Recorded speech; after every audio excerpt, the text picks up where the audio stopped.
Good evening and welcome to A Moment with Vivacious. I'm just so excited about today. I have been having people text me and email me about this very important subject that we have tonight, and it's Stop the Violence. Tonight, my guest is very special to me, and you may hear me call him Bishop. He's not everybody's bishop. Okay, so I want everybody to understand that because some people might go, but he's my bishop. And he has always lived as a man of God before me, wearing all the hats that God has ordained for him, including being a chef. And he's going to tell us a little bit about Big Daddy and that sauce. I think the sauce is best on seafood. But tonight we dealing with a subject that has set us back, for a few decades, and he's been dealing with this issue for a long time, violence in the city. So we're all excited. So get ready and look. Don't forget to press like. I can see a lot of y'all listening, but sometimes we forget to press like. So press like, and if this is your first time joining us, please subscribe to the channel.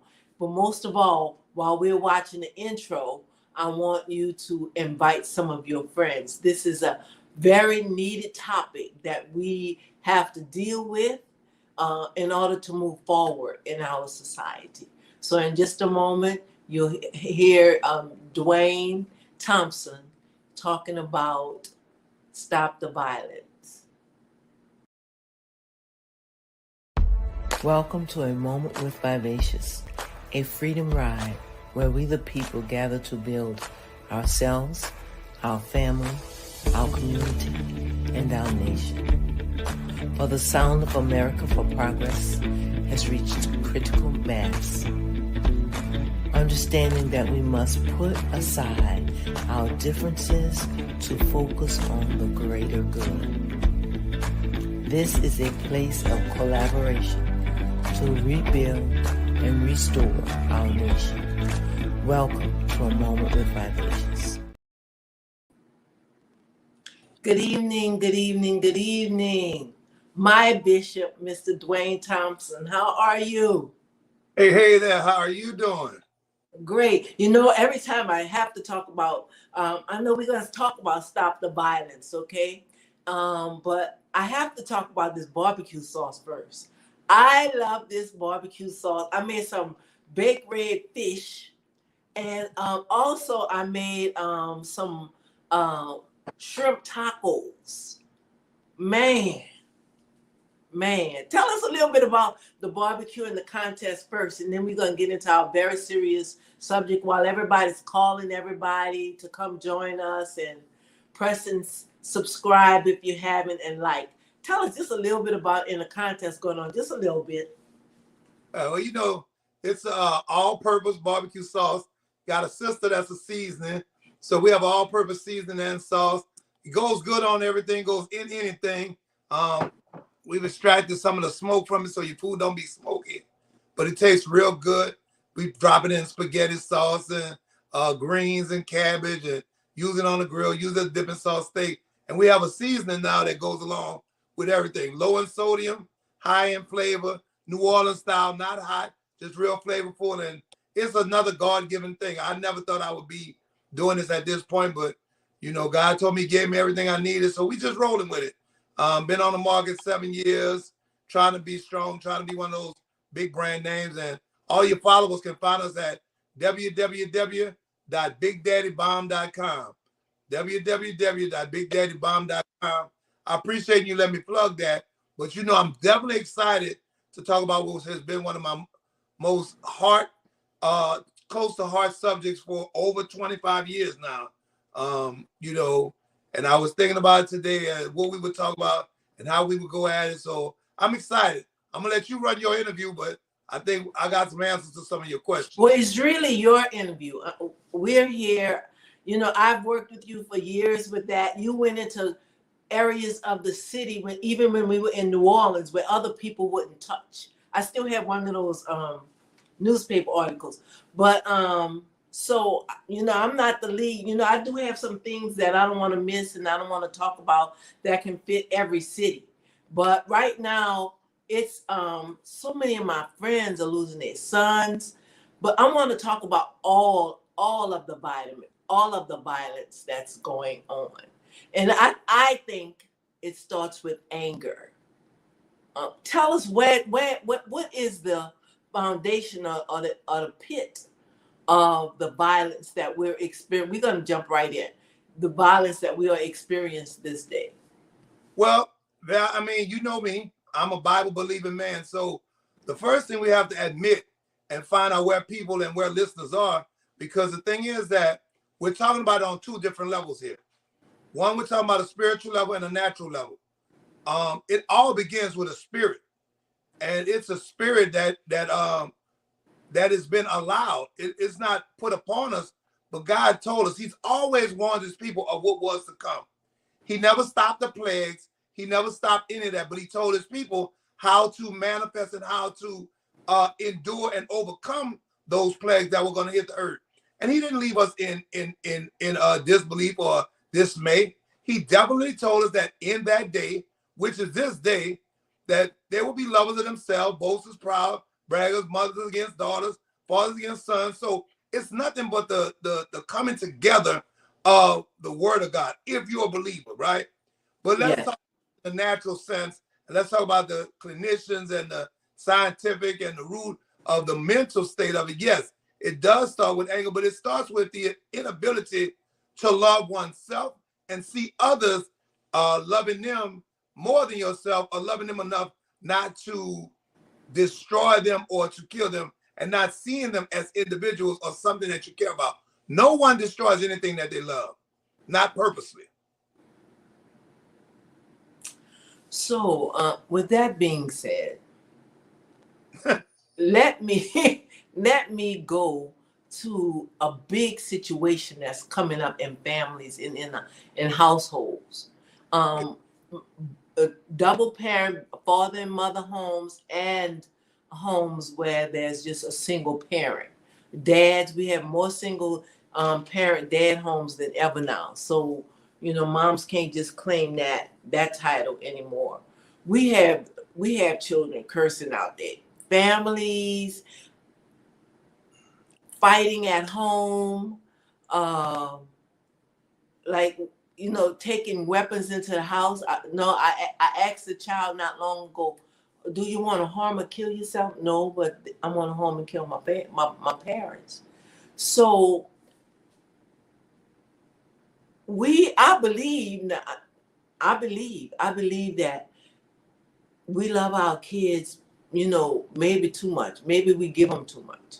I don't know, but I believe our kids love us, but it is just the respect is just not even respect.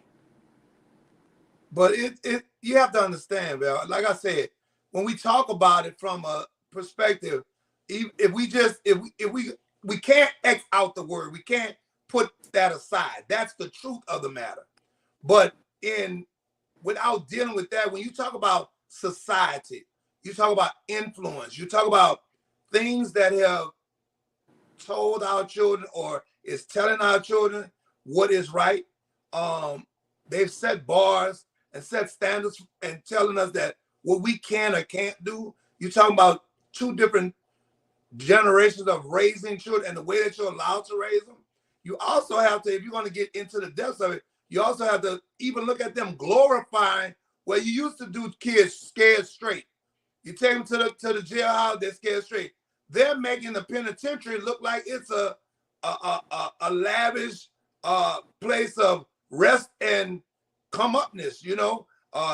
People online in jail on the phone.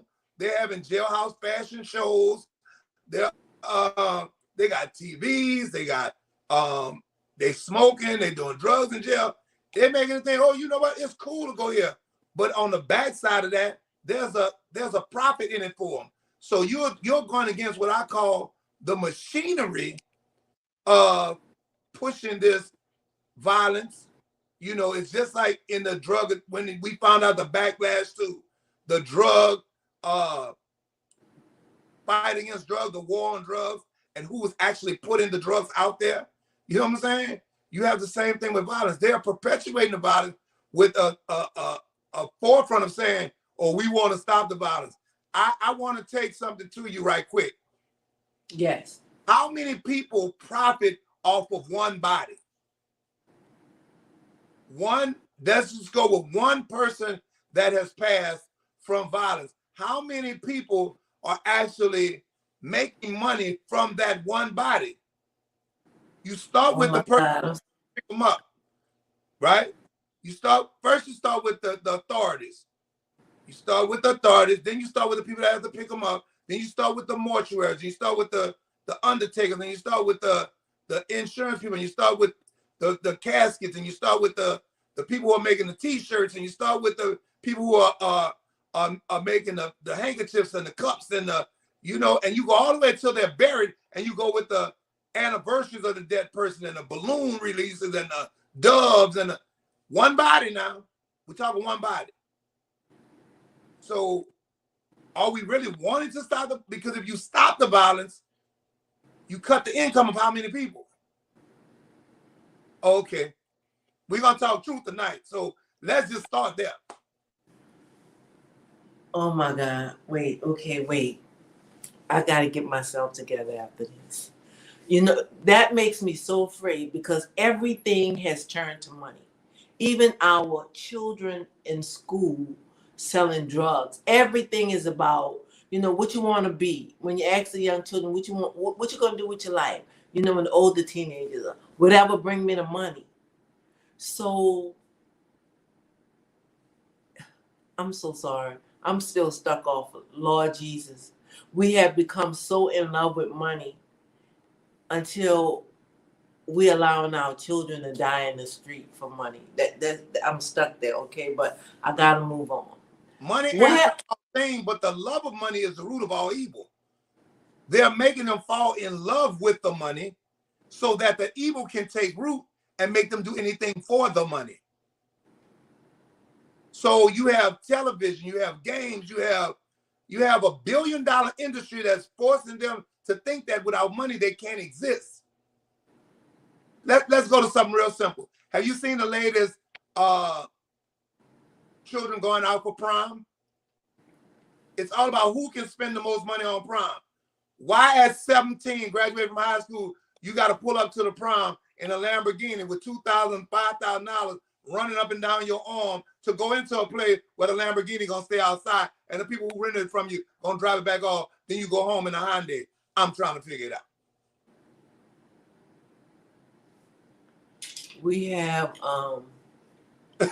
Barbara Dozier saying, "Oh my goodness, all for money is sad.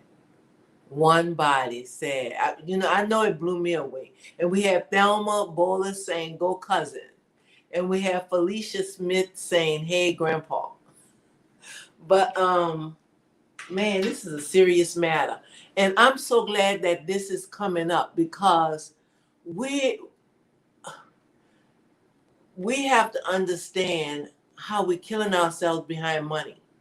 And everything, when we talk about generational wealth now, and I want to stick with violence, but we can only account for it as money when we give away our generational wealth every day.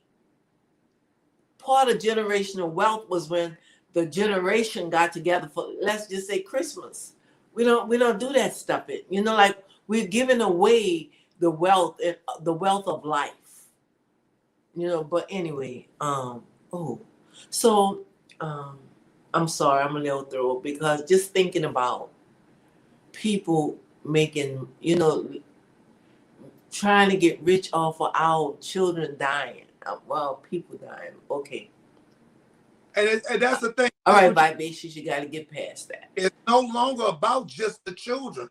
You could say that, but it is transcended into other age brackets and it's because it's forcing itself on us in a society to even think to make even what used to be the elders. I'll give you a conversation I had. I talked to a man one day and I was in a neighborhood and I asked him, I said, sir, who is the gatekeeper of this neighborhood?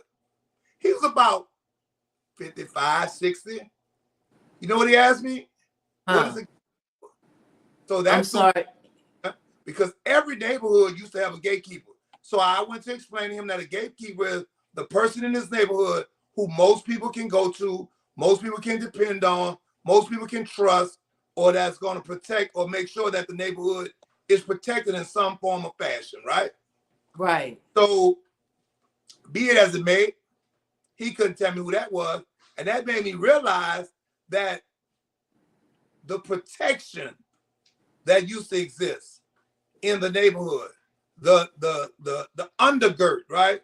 The Yeah. foundation of what we had is disappearing. It's like having a house built upon a moving foundation, and it's just sliding down, and it has come to where there's no real substance in families. There's no real substance in communities.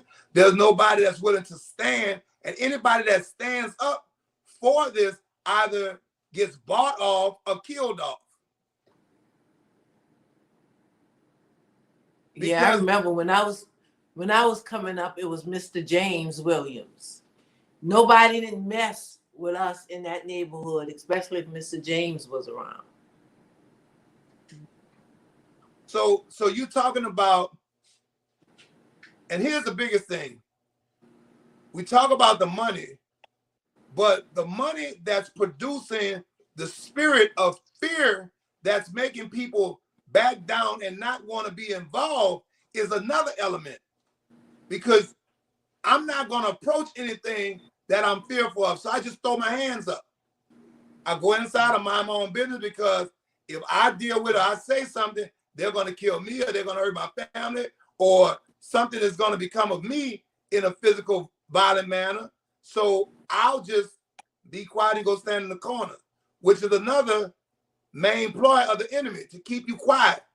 You know, the devil, he haven't changed. The Bible says there's nothing new under the face of the sun.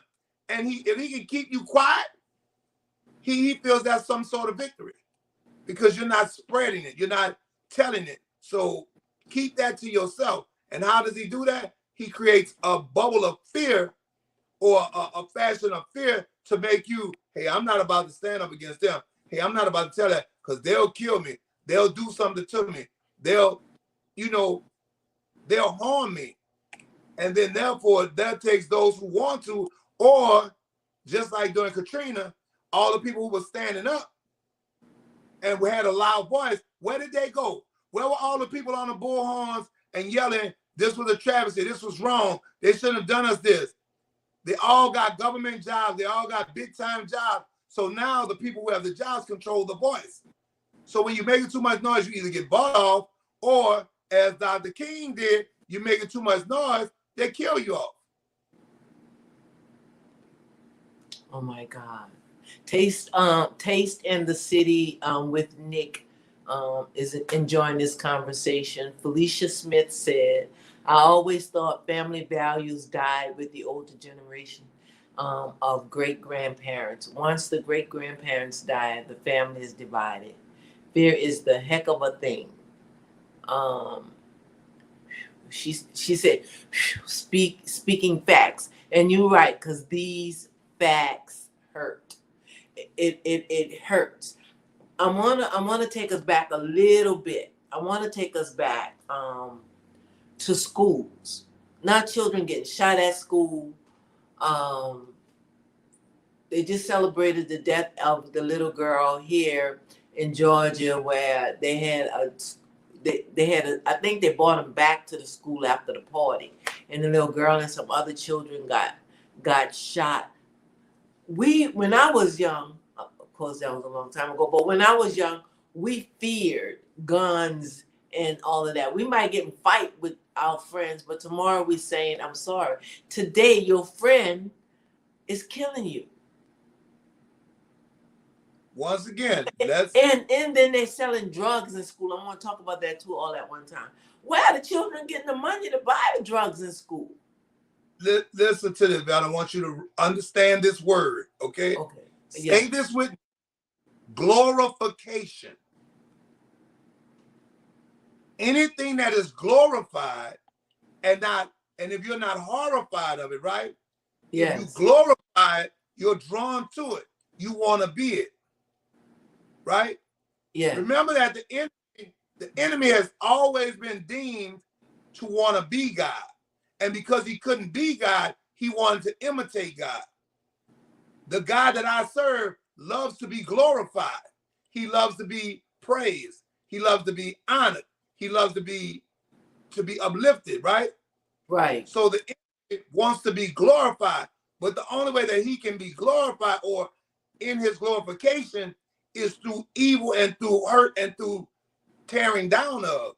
So he creates this wheel, this simulation of glorification and not really showing the end results or not even caring about the end results. All it is the right now. If I can have it right now. I talked to a 16-year-old the other day, told me he ready to die. He's like, I live for the day. I don't live for tomorrow.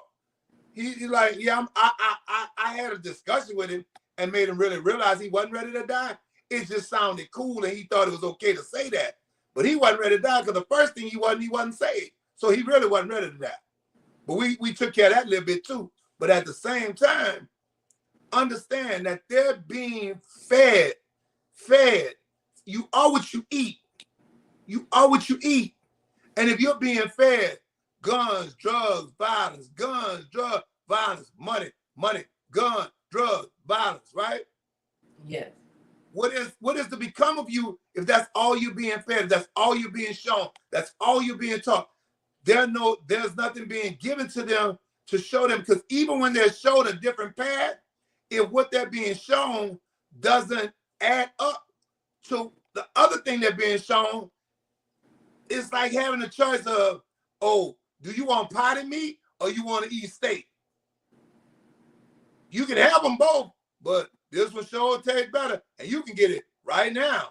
And so now it's just a mental cycle of tomfoolery and foolishness that they've been given, but they don't have a real choice because nobody's telling them the real end result of what's to come. They tell them you're at jail or debt, but they glorify jail and debt. I'm gonna give you an example. When we was coming up, the movie Scarface, right? Mm-hmm. Everybody wanted to be Scarface. I don't know if you've seen Scarface, right?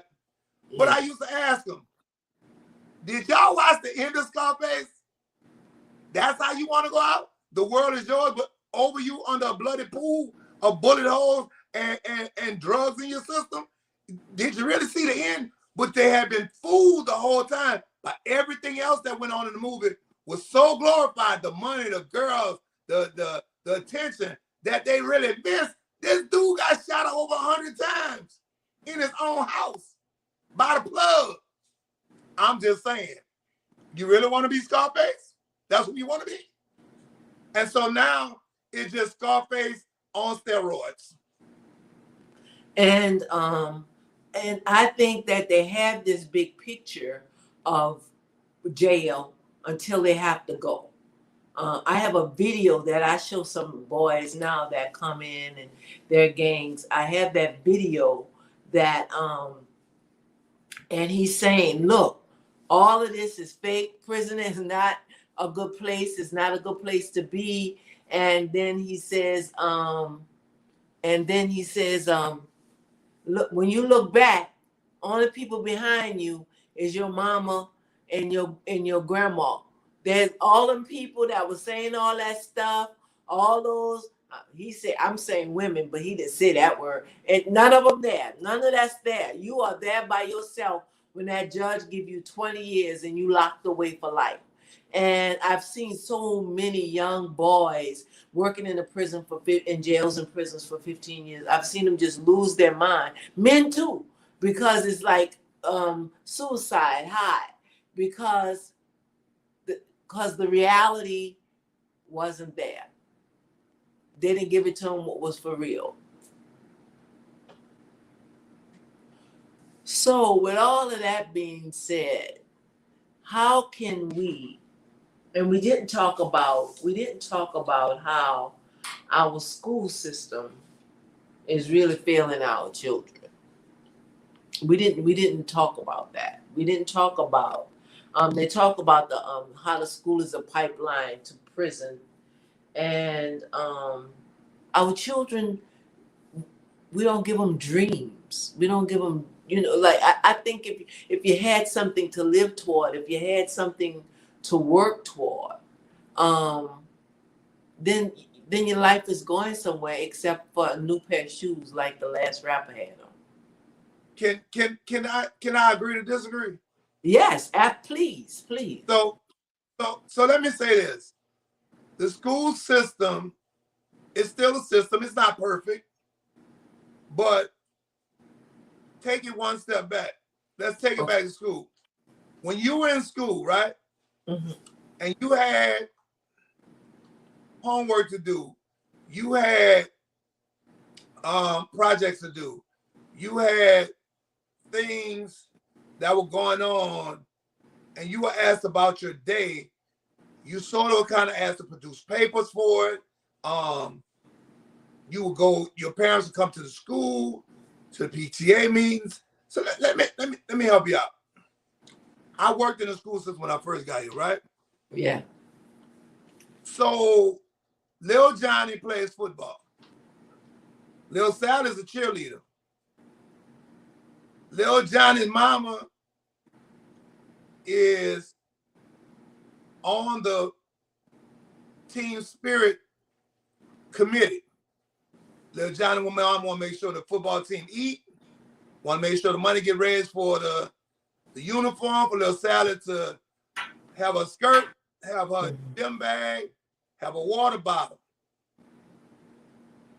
But Lil Johnny and Sally mama, they ain't been to a PTA meeting since PTA started.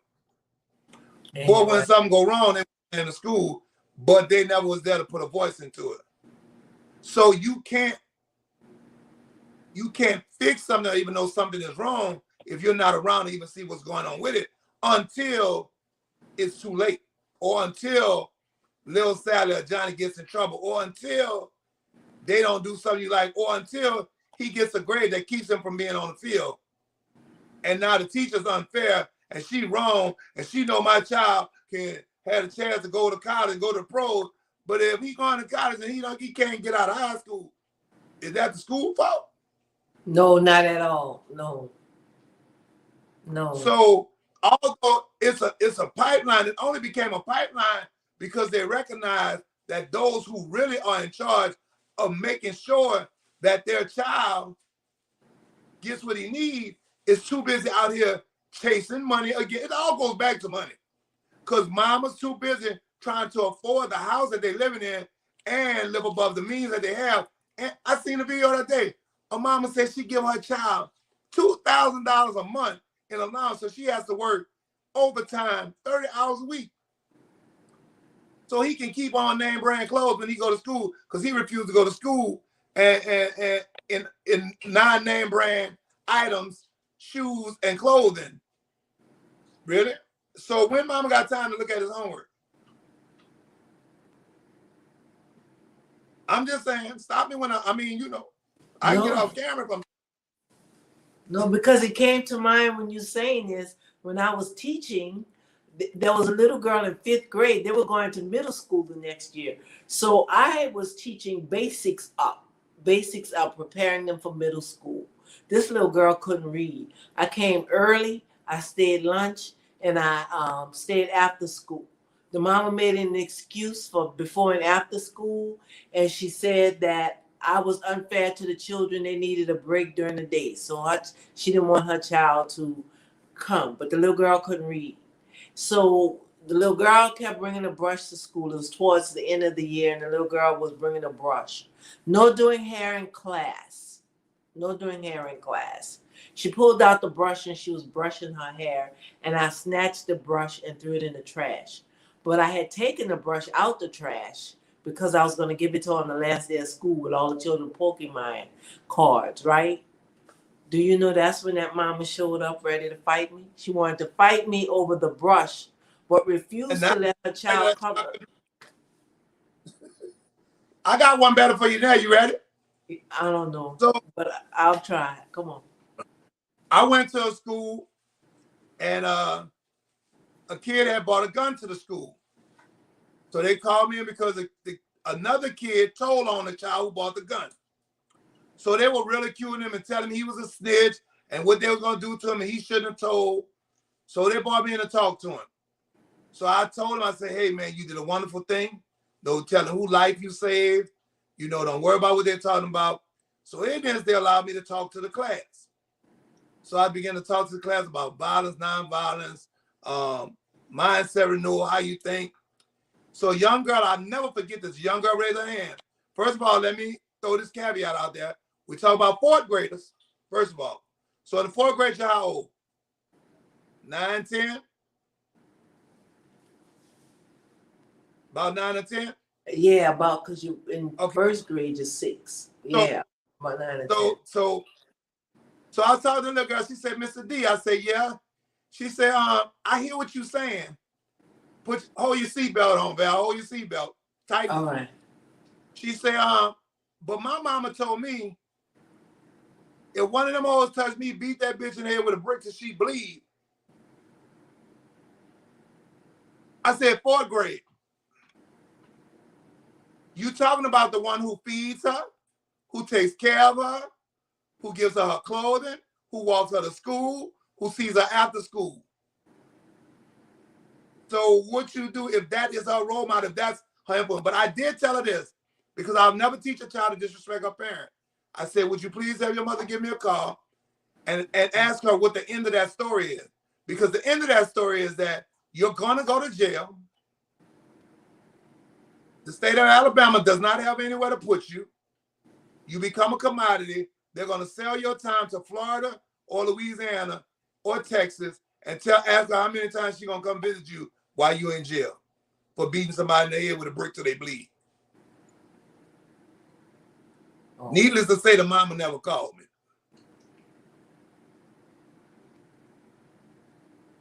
Oh, wow.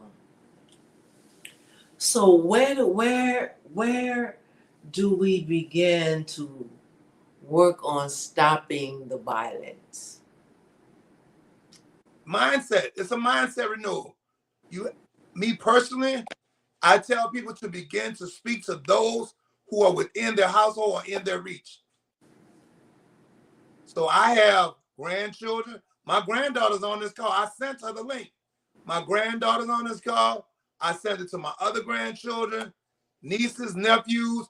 Reach those who you can reach within your close proximity. And if you can go out of that circle, right? It used to be cliche to say each one reach one, but now it's a definitive and it's something that is mandatory. If you can save one, you've done a lot because you're fighting a big machine. So I tell people, start with those who are in close proximity of them. And with the mindset, we have to think, you have to begin to think and see things from a different perspective. But love conquered all things. They're not even taught to love themselves. And so can we say this? Understanding that your position in life and where you came from and where you live and what you've learned. Sometimes you don't have your options are all negative. I'm just giving a little bit of thought to children who don't have a voice. Their options, and I keep saying children, but it's people. Because let me go to this story. This little boy, well, he was a man by the time I took care of him in jail. He and I really cared about him because his mama started selling him for drugs around the age of 5. And then as he grew older, when he got to be old enough, he became a runner. And it was all for them to have drugs because they lived in like rag down houses, was homeless most of the time, but living in drug houses and everything. And then I remember one time he came to jail and he said, I'm getting tired of this life, but this gonna be the last time you see me. This is gonna be the last time you see me, Miss Petite. I said, okay. So, cause you know when we work in the jail, they call us by our last name. I said, okay, man. So I'm so glad, but I didn't know what his plan was, right? So the next time I saw him, he was in the infirmary. His arm was almost shot off. I said, man, what happened? And I was just so sad for him because I really thought he was going to get another life. He said, I went to the dealer and I got a large amount of drugs, and I'm telling this story because I'm sure he will want me to tell him. And I was going to make enough money to buy myself out of this and keep me straight until whatever he was going to do with the money to keep on living, right? So when he was almost finished selling the drug, the man who knew he had that much drugs and how long it would take to him, it was the same man he was pushing drugs on the street for, sent 5 guys to shoot him. He killed 3 of the guys, and one of the guys was injured really bad, but he shot him with an automatic gun, almost blew his arm off. And to make a long story short, he got life in prison. So he never had the opportunity to be free, but he was charged with 3 murders. So it was like 4 people died. I don't know. It might have been 5 because I don't know what happened to the other guy. But these lives seem so glorious to children who's and grown-ups too, who have not seen anything else. I don't even Well, know what we could say about that, but how, like I just want to empathize with them, and maybe I shouldn't, but I I understand why you would want to empathize with, but here's the truth of the matter. uh-oh. If 2 blind people are trying to go somewhere, where they leading each other? If nobody knows and nobody, so at some point, but not only do you have to know, you have to be willing to know or willing to learn. See, I told you I'm a Bible believing person. And the Bible says that ye first must be willing. To do anything, you have to be willing. So you have to even be willing to want to do better. You have to be willing to need, because I can always have an excuse not to. If I want to be skinny, but I don't go on a diet, it ain't gonna happen. I have to be willing to do the things that I need to do to lose the weight. I can't wish it away. I can't think it's gonna go away. I have to do what it takes to do something different, but I have to see the value in doing something different. And right now, there's no value in not selling drugs, no value in not being on the street, because they're being told that that's where the value is. That's where all of the happenings are. That's where, okay, let's get him out of violence. Right now, the thing on the internet is the women who don't want to date men who make under $100,000. If he can't afford my lifestyle, I don't want it. I'm 55 years old. I've been working since I was 14. I only had like 1 or 2 jobs where I made over 100 grand a year, right? So if I wasn't married, I wouldn't qualify to be dating because I don't make 100,000. Really? But that's what's being told. That's what's being sold. They don't even know what type of job that besides come out the gate making $100,000. So they don't even do the investigation of what they're speaking of. They just believe what they hear and they run with it. And it's the blind leading the blind.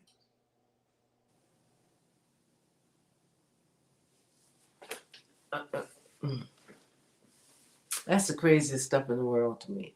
But and I keep telling everybody, all of y'all want to be millionaires, but everybody being a millionaire is not going to be anything. But they're not getting it. So where can we start? Okay, we started in our home first. What can we do as a community? If anything, we start in our homes, but what can we do as a community to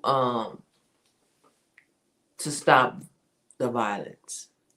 We can begin to change the narrative, right? We can begin to show and those with resources, newspapers, and people such as yourself, with shows like this to show the positiveness of working hard and what people can get from working hard. But the other thing is that we as a community need to understand that we can't keep dropping pennies to fight against somebody who's dropping millions and billions.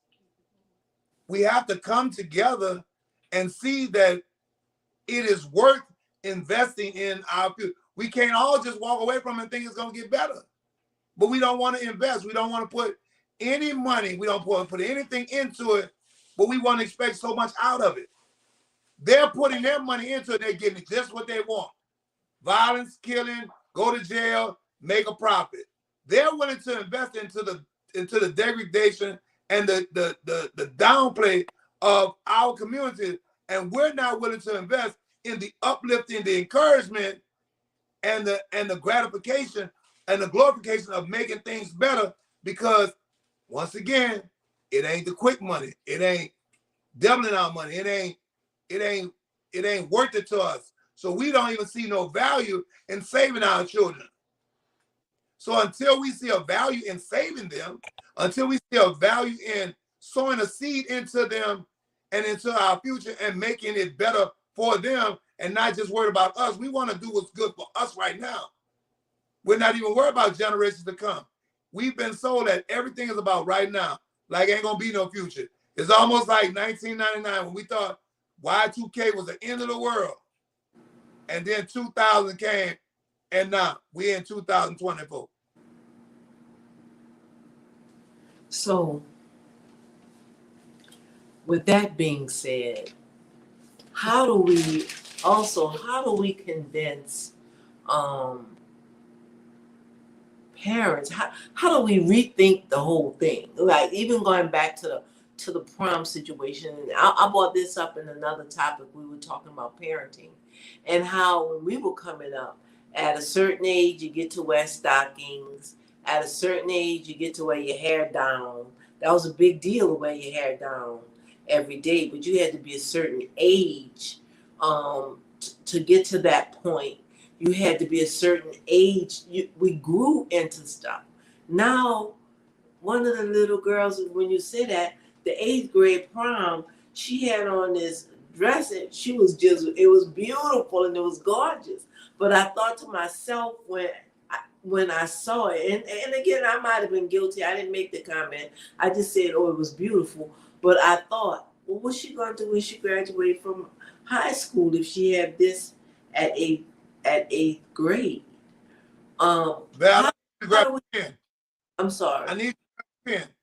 Grab an ink pen. Because you said, where do we start? Grab an ink pen. Because we start at the MVP. The MVP is the most valuable player, right? Right. But it's about morals, values, and principles. That's where we start. People having morals, values, and principles. They don't have them no more. Nobody has them. We're living in a land of moralist people who has no values and have no principles. And if they have them, they let the world dictate to them what they should be. Nobody thinks for themselves. Nobody's able to stand on their own, as the young folks say, 10 toes down, and say, no, I'm not going to go for that. We're allowing society to tell us what we should think, what our morals should be, how we should act, what should go on, what should be acceptable, what's not acceptable. And I got one even, you want to hear one even worse? The church is the biggest problem when it comes to not standing 10 toes down, because a lot of them, not all of them, a lot of them are too scared to lose the revenue, so they won't say anything that goes against what society is saying. Eli bow tie that, because that has been a big problem. Not even the ones in the pulpit, a lot of them won't stand and say, thus said the Lord. They say, thus said the Lord, if it's okay with you, because I want you to keep on giving to me.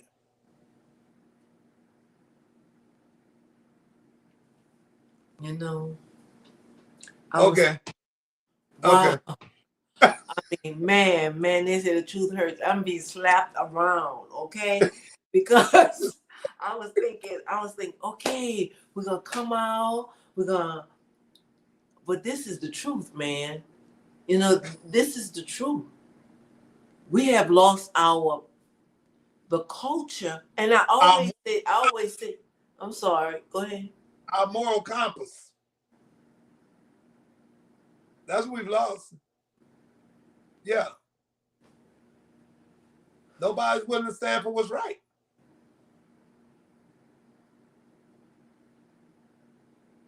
I think a lot of people have thrown out what's But right and what's wrong. about it, not enough of us.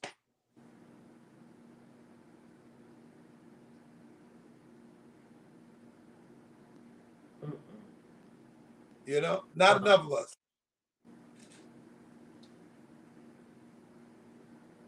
Wow, man. My wife just reminded me of a time we claimed we were so tired of violence and something going on, and they gave a rally. Everybody tired of it, but nobody showed up to the rally. And their main excuse is they're scared of what's gonna go on, and they're scared of what retaliation they're gonna have. If everybody's scared, then you're just gonna leave the inmates to run their asylum.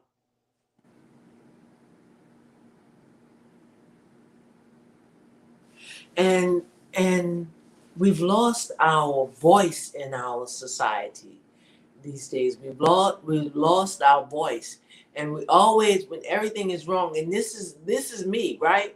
This is me today, because I was like, okay, it's gonna get straight now. It's gonna get straight now because we're gonna find out what they're doing. But it's like, look, we need to fix this. And I say it, but dog, I mean, like it just hit me in the face tonight. Like, fix it and start with you. And and I always say that in a place of politics, but man, that's a place of life. Like tonight has really hit me hard, man. Like, dog, Because dog. And I always say they need to take them children back to Wednesday night Bible study. Like, okay, now you went there since you introduced that. How you gonna take somebody to Wednesday night Bible study when you ain't gone? I don't mean to laugh. Oh my God. And you're Who you right. taking?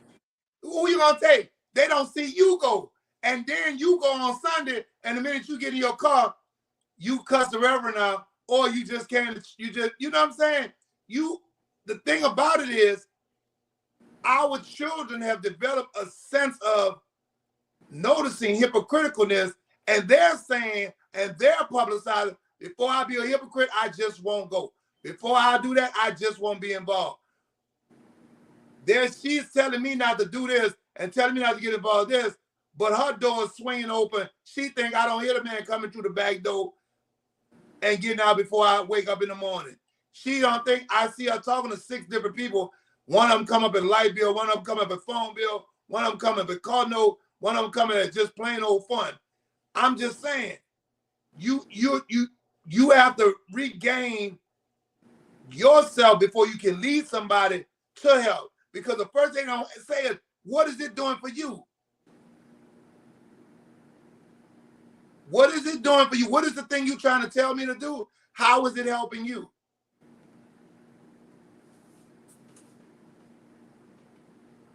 The Hebrew boys had to go into the furnace, so that they told them before they went in, listen, man, even if he don't, we know he can. But by the way, recognize the guys that putting us in there died, and we walked in ourselves. So the one we served kept us, and the one they serving couldn't even help them put us in. They showed what they believed. They showed what was working for them. What have you showed people that works for you? I'm sorry. I'm just saying. Man, bam. That's all I can say is bam.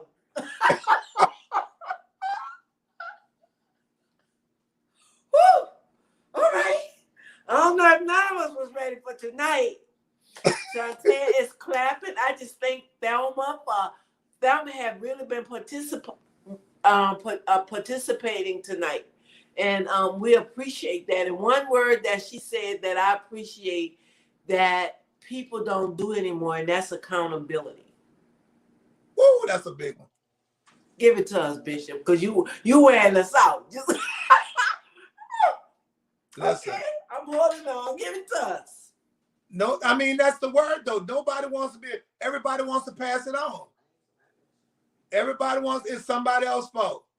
Lil Johnny, if y'all hadn't been doing this, Johnny wouldn't have been there. If y'all hadn't been, let me tell you something. I'm not for nobody's child, nobody's human life being taken.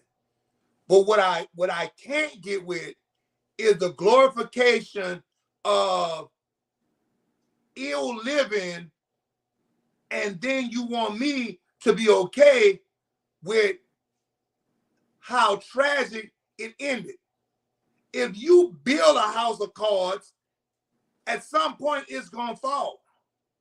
But you can't have Lil Johnny on his Instagram, on his Facebook with $5,000 rolling down his arm, a 65-inch TV in his room, $1,000 PlayStation, $10,000 worth of shoes, $20,000 in jewelry, running a block, 3 cars, and then something happens to him, and you on TV crying about, I don't know why they killed my baby. You know why. It's a shame that they did it, but don't act like you don't know why, because you allowed this even in your household. And most of the time it's because you feared it, or he was bringing you revenue to help you with your bills, so it was okay. Long as you bring mama a little bit, baby. And then even when he bring it, you don't even have the audacity to pay for a funeral or pay for insurance to help you bury little Johnny, because you knew what the end result was. Because here it goes. Guess what? I tell them all the time, just give me your social. If you choose to live like this, that's your choice. The end of what you're doing is death.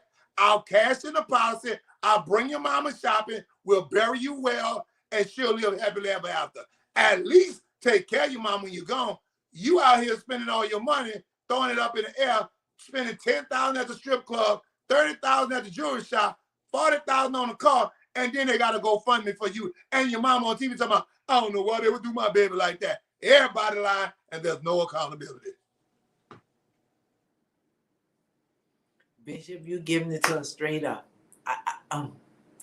Do it. That's all I can say. Because I have another word from Thelma. And I think that this goes for the adults, the mamas, and the children. And Thelma's other word that I want to talk about is entitlement. Catch, hold on, let me fall out the chair and come back. Okay, listen.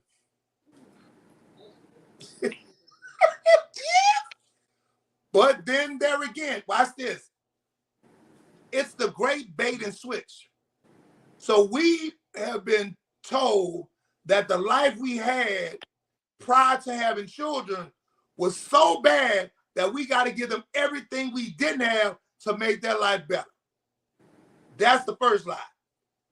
Second lie is, how do we get them everything we didn't have when our parents worked so hard to give us the little bit that we did have? So that means that we have to work twice or 3 times as hard, but that means that we'll be gone from our children 2 to 3 times more. So they'll have to raise themselves so that they can have what we didn't have. But we had a family, they have nothing, but we're going to give them everything we didn't have. And so now they feel like they're owed things from everybody else, and we tell them they are. So you owe to be protected. So we gonna don't let the teacher tell you nothing, or you owe for being, don't let nobody outside tell you nothing. So the minute somebody tries to tell them, even when they're right, they're wrong, they're gonna fight you, or they're gonna tell you, don't tell my child nothing, because they ain't telling them nothing. Wow. Okay. And this is in with grown-ups too. And I want to go back to, I want a man that make $100,000. What kind of man would make $100,000 to just give you to waste? What Oh, makes you think because you're dating this man that uh-uh, you're entitled to all his money? uh-uh. Because you invested in a BBL, you think that that's your cash in to now be repaid for it. So if I spend these 10 grand on getting my breast enhanced and my butt lifted and my shift and my hips shifted, now this is my investment to cash in. So I spend 10,000 and I want to make that investment pay. So I need somebody that at least got 100,000 to help me pay for the rest of the food that I want that come with this. But they've been sold that that's the model, that's the road, that's what's been pushed out there, right? So that's the narrative, and that becomes the norm.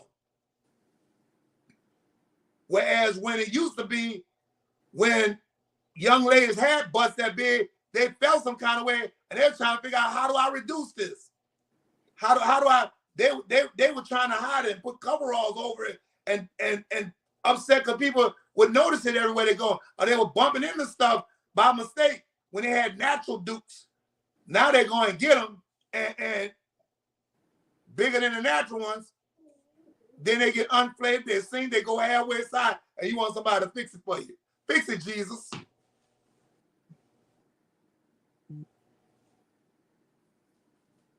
You asked.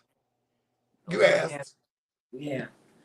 And entitlement is a really, really oh, look, Thelma talking about people bad. That's why if you go get, all I can say is, if you go get a B, what's the lettuce, a BBL or whatever it is, make sure you go to somebody who know what they're doing and use a good product. Because Can you hear me? yes, because everybody out here is not doing that right. Is not. So just make sure you get somebody who know what they're doing and do that right. But like I believe in life, like my daddy said, you can have any habit. You can have we lost Bishop. In this life, you can have any habit you can pay for. So what you want in life, if it's good, if you could afford it, then that's good. But I hope Bishop could turn back in. I mean, could sign back on and tell us good night. But look, I really thought that there was gonna be like, man, all he telling us is get it right now. I really thought it was gonna be like whew, I'm telling you, um, y'all, I'm speechless. I'm left speechless, but it was just simple.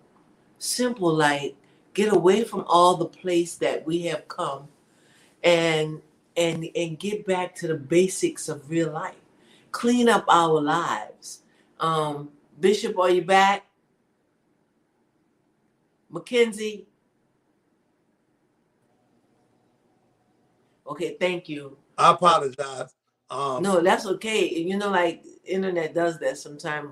Um, man. Okay, Bishop. Let's wind this up. You got us all worn out. Okay, let's whew, all right. I thought I was gonna have something like okay, the polio. I'm maybe okay. Let me shut up. Bishop, wind us up. Give us a little summary of tonight. Give us a direction and where to go. um, Um, in all honesty, it's heartbreaking. It's I've been doing this for over 20 plus years, um, and I will say this: I'm not a millionaire from it. I haven't made a lot of money from it, but when you understand self-worth and you understand, you have people walk up to you from 10 years ago or 15 years ago and say, I still remember what you told me. And that helped me get my life straight. Right now, I teach a program uh, in the jail, well, with guys that's been in jail. And it's a program that they come to in the evenings. And to hear them say, man, I didn't think I wanted to be in this. And I thought I just wanted to get my record clean, but I'm actually hearing what you're saying. I want to change the way I think about life. Those seeds and those flowers coming up are worth it, to know that you actually served a purpose on this earth, other than the things that I've served a wrong purpose before. I've been on both sides of the coin. I've been the guy tearing down the community and destroying lives and being violent, and it got me nowhere. I'm not proud of that, but I am grateful that God allowed me to see the other side of it, and to begin to tell young men and women and grown people that, it was a decision that was made. I made a decision to do better. People always told me when I was in the streets, like, something's different about your heart, something different about you. How you so kind? How you? And I never understood it. And now I understand that God had a different purpose for me. And I take on that purpose, but I try to give people that purpose. So I would say, yeah, be accountable for those that you touch. I would say, feel like you are entitled. You're entitled to help change the narrative. You're entitled to doing better and being better. I would say there's no greater feeling than somebody telling you that you helped shape or mold their destiny of their life, and they knew that they were headed to a life of destruction. I do graduation speeches at a prison or a jail that's geared towards recidivism, and it sends fellas back in the streets with job certificates in heating and air and forklift driving and things of that nature.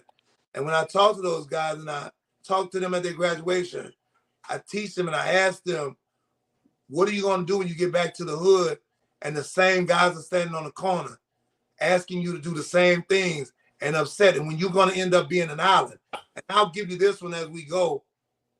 An island is a piece of land that's totally surrounded by water. It sits by itself, and nobody really is on that place or really likes to go to that place. But if you fall out of a plane and you're in the water with sharks and other sea creatures, and you see an island, you're happy to see that island because it becomes a place of refuge and a place of rest. Don't be in the water with the sharks. Become the island that people will run to and say, how did you do it? How did you get here? And you were in the same predicament I was in, but you were able to stand on your own. And now you'll become the refuge for those in the waters with the sharks. Hey, I appreciate you having me, and I love you. And I love you too. And I want Thelma said one more thing that I want to that I want to repeat. Thelma said we all must reflect. And Carolyn Johnson said amen. She was agreeing with what you said. And Patricia Harris, I think it was, that said, you preaching, Bishop. You're gonna be everybody, Bishop. Now I'm gonna be jealous. Hey, but let me tell you about Carolyn. And I'll have to let you meet Carolyn sometime. But when I came to Alabama, Carolyn's son was murdered outside of a party, driving up, and it was over 50 people out there. And this was 20 years ago. Nobody has yet to even say or turn in the folks who started shooting at the party and shot up her son before he could get out the car. And so she has an organization that supports parents who lost their children to violence and gun violence and unnecessary violence. And I've been working with her program for the last 15 so years. And I love her and what she's doing.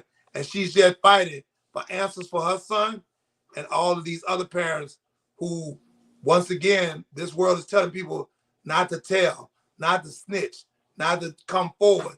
And nobody's come forward. And there were over 40 people outside when the fight began and the gunshots rang out. So we're still looking for somebody to stand up and say and come forward, not only in her son's case, but in all of the unsolved homicides here and across the nation. I think that's another thing that this machine has um, driven by fear and not wanting people. I mean, you know, you can make a call and it can be anonymous, but they got you believing it ain't even anonymous, and it really is. I work with Crime Stoppers. They have a way that they don't let nobody know it's you, and you don't even have to go to court. They just have to make an arrest and give them enough information. So I'm very supportive of Crime Stoppers in all areas, and that's getting involved. That's part of the solution. Get involved. You see something, say something. Because I'm a firm believer, if they did it in front of you, they must have wanted told. Because I'm telling it. And I was just saying, for that money sometime, I wish I knew some of the people. Girl, who you telling? Right around Christmas time? I would tell. Dimes. I'm dropping 4-5 dimes. And Carolyn, we want you to know that our prayers and our hearts are with you, and your amen. And thank you for your blessings means even more, more to us. And Bishop, we just want to thank you for being here. But before we hang up, I want to make sure everybody pressed like tonight. Please press like. And Man, subscribe. you hit us with a reality. And one subscribe. thing we've learned tonight, Bishop, is that stopping the violence begins, first of all, with each and every one of us. Each and every one of us. And we want to thank you so much for being here. And of course, we're gonna have to call you out to studio, okay? Thank you so much, and we appreciate you. And always thank you for the support, the love, and keep doing what you're doing. And you know, I've been supporting you since I ain't gonna tell her how far we go back. Since my little girls were dancing in your living room. That's how far we go back. And they're in their 20s now. Oh, wow. Wow. So I remember waiting for those girls to be born. But they're mine too. But thank you for being here. Thank everyone for listening. Thank you, Carolyn, Queen Carolyn, like Thelma say. We love y'all. We thank y'all. Press like before you leave the studio. Thank you very much for being here. Thank you, Bishop. thank you, Val, for having me. See you soon. All right. Bye. I'll be in Bessemer soon.